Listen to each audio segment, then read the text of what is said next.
to read that they probably have never heard of before. Mhm. There have been workshops. So it's come a long way, but I know I worked for many, many years trying to get, in those days we had what was called the African Infusion Program. Mhm. And there were a number of people like myself. We were teachers, and we had people come in. Professors, Dr. Schuster came in from the University of Buffalo. He no longer lives here, but he came in and he did a lot of training. And so our job was to take this information into the schools, to share it with the teachers. But we're not there as we should be. And I say that, although I know people have been working hard to get this history in there. And I always have said this because one of the reasons I continue to teach, as I said, I taught for 30 years, but the last 25 years of my career were spent at the Campus West School, which is on the campus of Buffalo State College. And when I first started there, it was called the College Learning Laboratory. And I could have gone anywhere, but the one big draw for me being there on that campus was the fact that I had an opportunity to train future teachers. I was a cooperating teacher at Campus West for students, college students who were going into the teaching profession.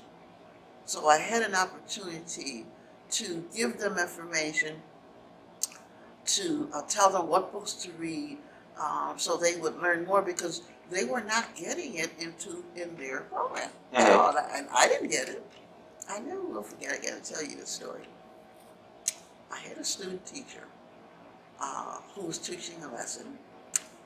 So I always sat in the back of the room when my student teachers, because I had to evaluate them, and I had to write up an evaluation sheet. And she was doing a lesson on Thomas Edison.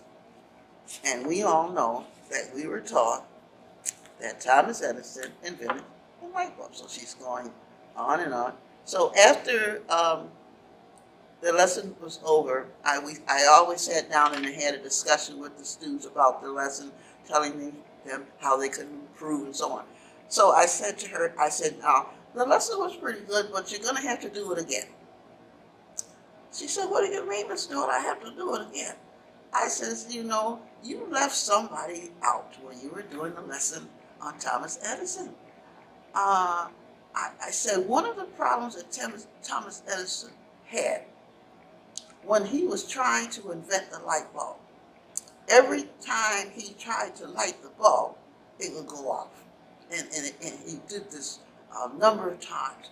But there was a black inventor named Louis H. Latimer who further developed the carbon filament in the light bulb so that the lights could stay on for hours and hours and hours. And he was so good. He was such a good inventor and scientist that he became a member of the Edison Pioneers, the best scientists in the country.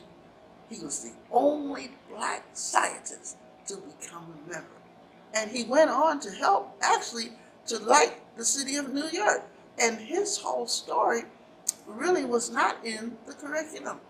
And so she had never heard of him. I said, well, here's your assignment. Go to the Butler Library, which is on the campus of Buffalo State, Mhm. and do some research and find out more about Louis Latimer, and then come back and do the lesson again. So that was my role when I was working and teaching those college students. And many of them were not African American students. They were students from the suburbs. Some of them have never even talked to African Americans before. So I was glad I was there to have an impact. As a matter of fact, I did so much teaching on African American history that some of the professors asked me to come to their classrooms and do presentations. So I really think that had an impact. So there's a lot of work, and I always believe this: you can't teach what you don't know. Mhm.